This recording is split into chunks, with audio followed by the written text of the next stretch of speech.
Meus irmãos, o que seria uma igreja sadia? O que seria uma igreja saudável? Quais seriam as suas marcas? Quais seriam os seus atributos? Suas características? De uma igreja sadia, saudável. Porque hoje sobre igreja se diz tudo, né? Hoje igreja é assunto na boca de todo mundo. Se vocês pararem para pensar, quem não é a igreja, fala da igreja. Quem é a igreja, fala da igreja. Quem saiu da igreja, fala da igreja. Quem está na igreja, fala da igreja. De tal maneira que, quer crentes ou não crentes, a igreja é assunto. Todo mundo comenta, todo mundo fala. Tem os que estão na igreja e falam dela, tem os que estão fora da igreja e culpam ela de ter saído. A gente vê isso. Nós somos um país de milhões de desigrejados. O fato é que está todo mundo falando de igreja. Todo mundo fala da igreja. Todo mundo comenta. E o interessante é que cada um tem uma visão a respeito da igreja. O entendimento. O que é? De repente, se eu perguntar aqui, a gente vai ter diversas definições. O que significa igreja? O que é ser uma igreja saudável? De repente, para a igreja atual, verdadeira, ser igreja é uma coisa. Mas, de repente, para o ímpio, ser igreja é outra coisa. Mas o que de fato é a igreja? Irmãos, eu louvo a Deus pela igreja. Na verdade, eu me considero um bicho de igreja. Minha vida está na igreja. Eu nasci, fui criado. Quando criança já fui para a igreja. Fui batizado. Vivi a minha vida, boa parte dela, como membro da segunda igreja presbiteriana. Lá meus pais me levaram. Lá fui batizado. E por muito tempo me orgulhei do batismo. Na época, o reverendo Sérgio foi batizar uma pessoa. Trouxeram água do Rio Jordão. Eu entrei de gaiato. Falaram, vamos pôr esse menino aqui na conversa também. E me batizaram com a água do Rio Jordão. Por muito tempo. Tirei onda. Eu perguntava aos meus colegas se foi batizado. Fui. Com qual água? E a pessoa, como assim? Pois é, eu fui batizado com a água do Rio Jordão. Porque na minha cabeça, isso tinha algum impacto. Isso ficou por tantos anos, só a título de explicação, que eu fui ordenado diácono na segunda igreja. Reverendo Santiago um dia falou comigo assim, Alexandre, hoje tem batismo na igreja.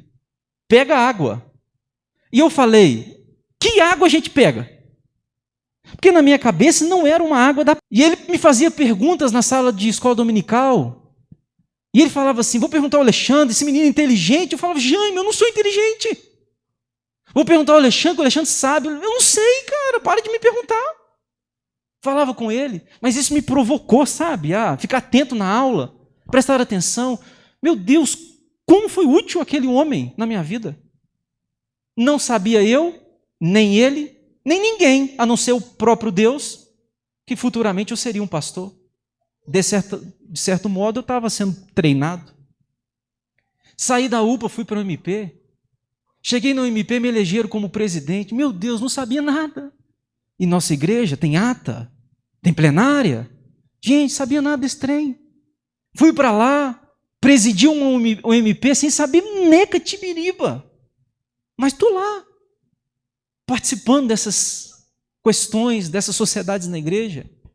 Fui crescendo, cantei no El Shaddai. Alguns aqui passaram por lá também. Canta bem, pastor? Não, estava lá, para perturbar. Minha vida tem tudo a ver com a igreja. Foi lá na igreja que eu conheci a Clícia. Foi lá na igreja que a gente conversou. Foi lá na igreja que a gente começou a ter uma ideia de namoro. Foi lá na igreja que a gente casou.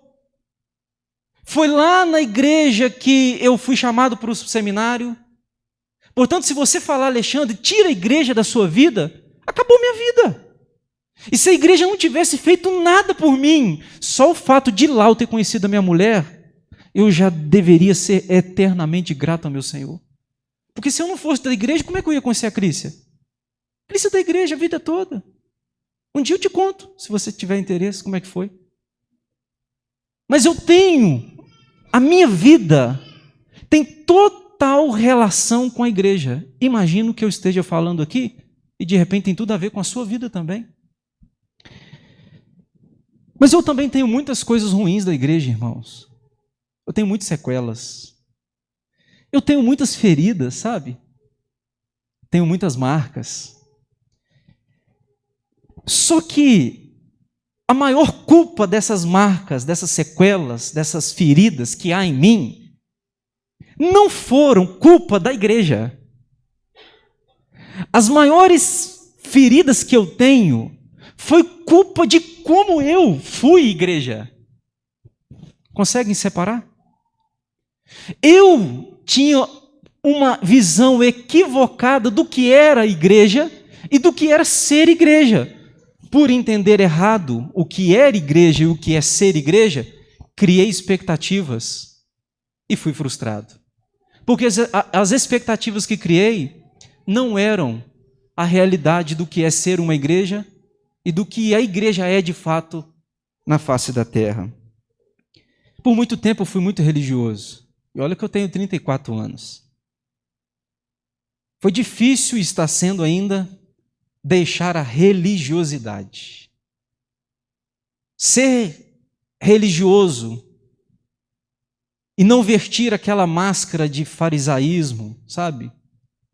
Onde você vive uma vida farisaica achando que está perto de Deus. Deus foi quebrando isso em mim ao longo do tempo.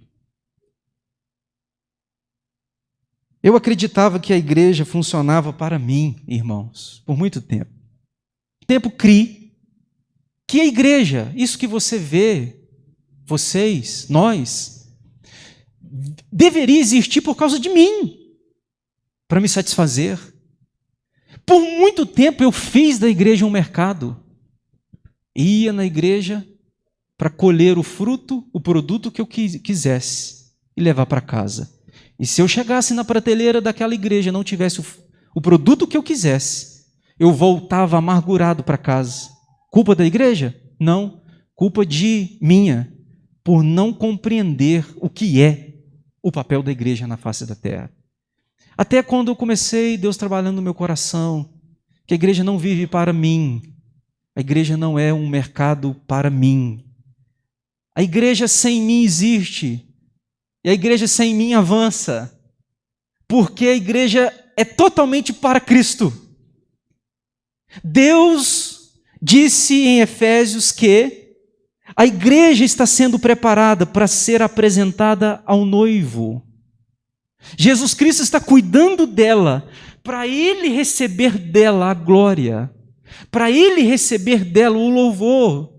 Portanto, igreja não é para mim, nem para você, é para Deus, é para o Senhor. Eu fui por muito tempo, meus irmãos, fui pessoa que as pessoas queriam que eu fosse. Eu fui um tipo de gente que queria ser a gente que você gostaria que eu fosse. Consegue compreender? Eu não era eu, por muito tempo. Até um dia eu cheguei para a Cris e falei com ela, meu bem, eu estou com saudade de mim. Eu estou vestindo um terno para agradar o fulano, estou usando uma gravata por causa do fulano, eu estou fazendo isso por causa do fulano, eu estou vivendo uma vida que não é que eu quero viver. E eu pensei, Deus, eu preciso de Cristo. Eu não preciso de ser institucionalizado e formatado ao gosto das pessoas. E aí, Deus foi trabalhando isso em mim e ainda está. Mas acredito eu que estou mais avançado do que estava antes nesse processo. Hoje não vivo preocupado com o que as pessoas pensam. Eu lembro do que Paulo falou. Procuro eu agradar homens? Se o tivesse e se o fizesse, não seria eu servo de Cristo. Não estou falando que a gente não luta para agradar pessoas. Estou dizendo que isso não é prioridade. E já quero dizer, a título de introdução, eu vou magoar vocês. De repente, um dia você vai querer ter o pastor perto e você não vai ter. De repente, um dia você vai querer que o pastor atenda a sua ligação. Eu não vou atender. Porque a minha agenda, quem faz sou eu, assim como a sua faz você. Já estou dizendo, a guisa de introdução, que eu vou magoar vocês, assim como vocês me magoarão. Por quê? Porque a gente ainda vive numa igreja imperfeita. Eu sou imperfeito. Pastor, existe igreja perfeita? Existe. Quer que eu te mostre? A igreja perfeita é aquela que você não vai. Você já reparou que a igreja que você não frequenta é sempre boa? Ah, pastor, igreja lá de Belo Horizonte, igreja lá do Rio de Janeiro, igreja lá de Petrópolis. Não, mas que igreja? Pois é, uma benção, porque você não está indo. Porque só você começar a comer 1 quilo de sal junto, você vai ver que tem problemas como a sua tem. O pastor lá não faz tudo o que você queria que fizesse. Você, ao entrar lá, o pecado chegou porque você é um pecador. Portanto, meus irmãos, igreja perfeita aqui na terra não existe, mas existirá. Este é o ponto. Existirá. Quando? Quando o Senhor Jesus Cristo vir com poder e glória buscar a sua noiva. Quando Ele buscar, você e eu teremos corpos transformados, sem pecado e sem a possibilidade de pecar. Viveremos para toda a eternidade com o Senhor. Ah, sim, essa será perfeita. Mas ainda não somos. Estamos sendo preparados para ser.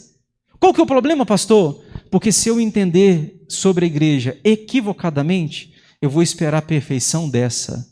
Quem espera a perfeição dessa igreja, você está me entendendo? Essa atual?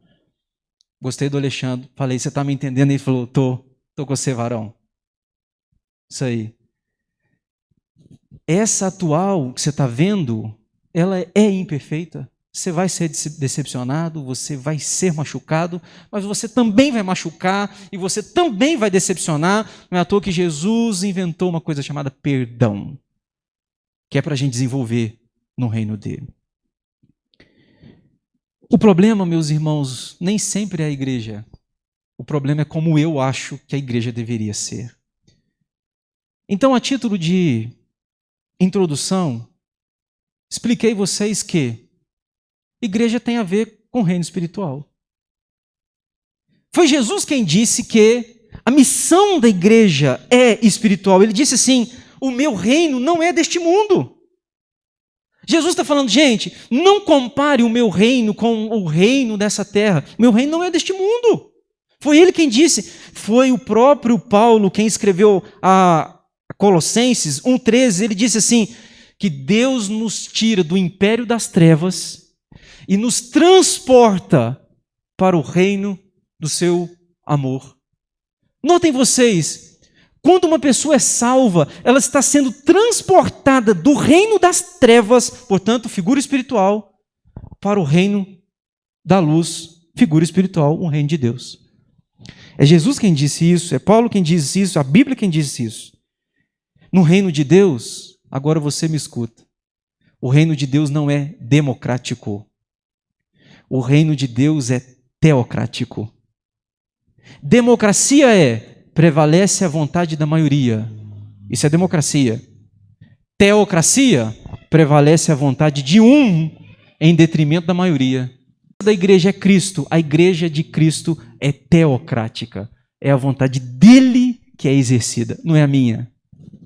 A gente pode gostar de algumas coisas, sabe? Como eu gostei do hino que nós cantamos. Temos liberdade? Podemos. Agora, gostar não é exigir, porque o culto não é para mim, para você, o culto é para Deus. Vamos para o texto, e aqui eu quero te explicar um pouquinho do texto. A Bíblia diz que Jesus chamou os discípulos para as bandas de Cesareia de Filipe. Deixa eu tentar explicar a você, preste atenção aqui um pouquinho. Onde é Cesareia de Filipe? Se você entender um pouquinho e for curioso, e no mapa, você vai ver que no capítulo anterior, Jesus pega os discípulos e vai para uma região chamada Tiro e Sidom. Lá em Tiro e Sidom, uma região ímpia, Uma região de um povo que não queria nada com o evangelho e com Cristo. Eles odiavam Cristo. Jesus vai lá e tinha uma mulher com uma filha endemoniada. Diz a Bíblia que Jesus cura e expulsa o demônio daquela menina. Jesus volta para Galiléia. Da Galiléia agora eles vão para Cesareia de Filipe. Onde é Cesareia de Filipe? Aqui que está o ponto. Cesareia de Filipe, meus irmãos, está perto das montanhas de Golã. Era, naquele tempo, o lugar de maior impiedade e aversão ao evangelho. Lá o povo não queria Jesus, não queria evangelho, não queria Deus, não queria nada disso. O povo abusava, debochava, zombava. Agora, o que Jesus faz? Discípulos, venham aqui, vamos dar uma voltinha e leva os discípulos exatamente num lugar onde Jesus é zombado. Onde zombam dele, é lá que Jesus faz uma pergunta. Quando eles estão lá, Jesus olha e fala assim: quem diz esse povo que é o filho do homem? Quem diz que eu sou? O que eles falam a meu respeito? Eu acho que os discípulos economizaram as palavras. Porque não era o que de fato, talvez, o que eles diziam a respeito de Jesus. Os discípulos disseram: olha, Senhor, um diz que sou João Batista, sou Elias, ou algum dos profetas. Entre outras palavras, sabe o que está dizendo? O Senhor deve ser uma reencarnação. Uma reencarnação de João Batista, de Elias. Deve ser que o Senhor voltou. Pode ser isso, na visão deles. Aí Jesus falou: beleza, esta é a visão deles, mas deixa eu fazer uma pergunta a vocês. E para vocês? Quem eu sou? E você lembra que Pedro toma a palavra e Pedro diz: tu és o Cristo, o Filho do Deus vivo. Tu és o Cristo, o Filho do Deus vivo. Jesus olha para Pedro e fala: bem-aventurado és, Simão Bar-Jonas, Simão filho de Jonas, porque não foi carne e sangue que te revelou, mas meu Pai que está nos céus. Aí Jesus vai dizer: mas eu também te digo que tu és Pedro, e sobre esta pedra edificarei a minha igreja. Agora escute aqui, se você me entendeu até agora. Sabe o que Jesus está falando? Ô Pedro, eu vou dizer para você uma coisa: quem te revelou o que você acabou de dizer não foi você. Não vem de conhecimento intelectual, filosófico. Vem de conhecimento que Deus dá. Quem te revelou é meu Pai. Ok, Pedro. Agora deixa eu te dizer uma coisa. Tu és Petra. O que significa? Tu és fragmento de pedra. Ô Pedro, deixa eu te dizer uma coisa. Você é fragmento de pedra. Mas sobre esta Petros, rocha, eu edificarei a minha igreja. Jesus está dizendo assim: não se preocupe, Pedro, com o que os outros dizem a meu respeito. Não se preocupe com a zombaria. Não se preocupe com a pandemia. Não se preocupe com a Globo. Não se preocupe com o que dizem a respeito da minha noiva, da minha igreja, do meu reino. Não se preocupe, Pedro. Fique firmado nessa rocha. Porque mesmo você sendo um fragmento, se você ficar firmado nesta rocha inabalável, esta igreja vai avançar e ninguém pode deter. Pedro, o segredo não é o que você está ouvindo. O segredo é você confiar nesta pedra, mesmo que fragmento você seja. Eu aprendo nesse texto algumas verdades, irmãos, do porquê a igreja é espiritual. Primeiro, por causa do seu fundador. A Bíblia diz no versículo 18, Mateus 16, 18, também eu te digo que tu és Pedro, e sobre esta pedra, Jesus está falando dele, eu edificarei a minha igreja. Sabe por que a igreja é um assunto espiritual? Porque quem edifica a igreja é o próprio Jesus, portanto ele é proprietário dela. Ele é dono dela. Igreja é um assunto espiritual por causa do seu fundador.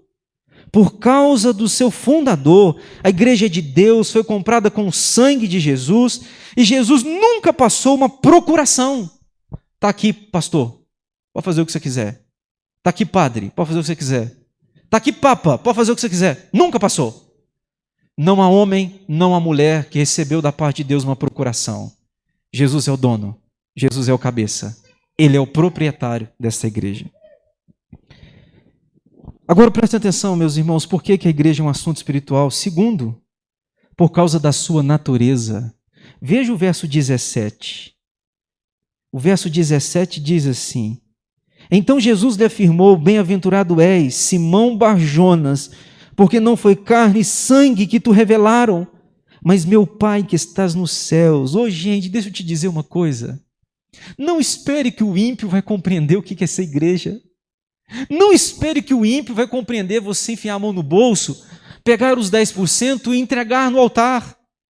Ímpio vai caçoar de nós. E na cabeça do ímpio, é justo ir num bar gastar, é justo ir no mercado gastar, mas ir na igreja e entregar para o Deus vivo, não é justo. Pastor, por que eles pensam assim? Porque a igreja é um assunto que Deus revela para a gente espiritualmente. Jesus falou com Pedro: Pedro, quem te revelou o que você acabou de dizer sou eu.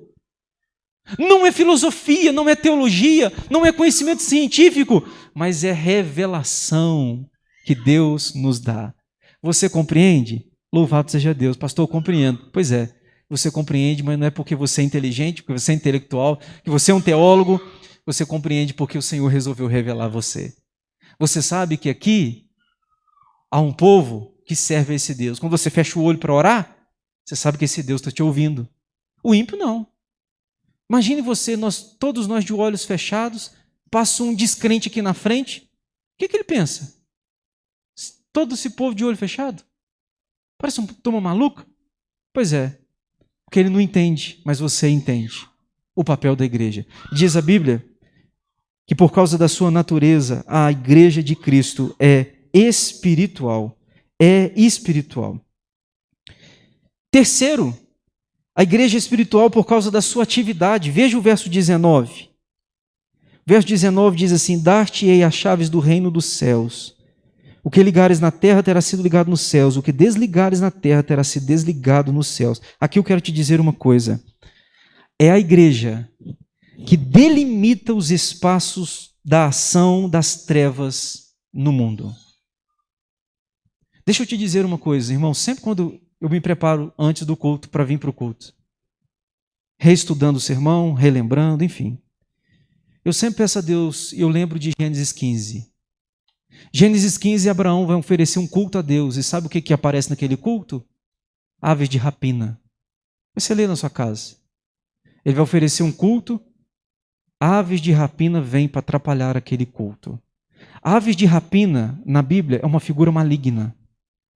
Sempre quando a gente vai cultuar a Deus, o diabo vai sempre tentar levantar ave de rapina para acabar com o culto. Porque quando o diabo é mais humilhado é quando Jesus é exaltado. E não quer que nós exaltemos a Ele. E não quer que nós glorifiquemos a Ele. Estava pregando em Carangola um dia. Que dia tenso. Que dia tenso. O dia já não estava bem. Você sabe quando você sente que há uma batalha espiritual? Estava assim. Fui para o meu gabinete, orei a Deus, ia pregar naquela noite. Gente, foi assim.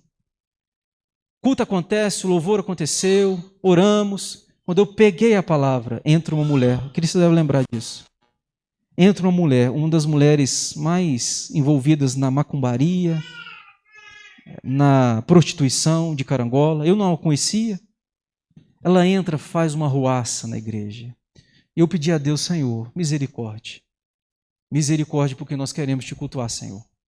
Que o Senhor crie bloqueios espirituais aqui. Quando você está aqui cultuando a Deus, irmãos, tem alguém muito chateado. Tem alguém muito revoltado, e esse alguém é Satanás. Por isso que domingo é tão difícil. Domingo a sua Bíblia some. Você não acha sua Bíblia. Domingo se atrasa. Domingo a luta vem para o culto, é claro que é. Porque domingo é quando o diabo é mais humilhado, mais zombado. Porque se você perceber, está a nação de crentes no Brasil, quase que no mesmo horário adorando a Deus. Quase que no mesmo horário cultuando a Deus. O diabo não gosta disso. Portanto, meus irmãos, a igreja é espiritual por causa da sua atividade, a igreja que delimita, sabe? Ouça esse texto aqui, 2 Crônicas 7,14.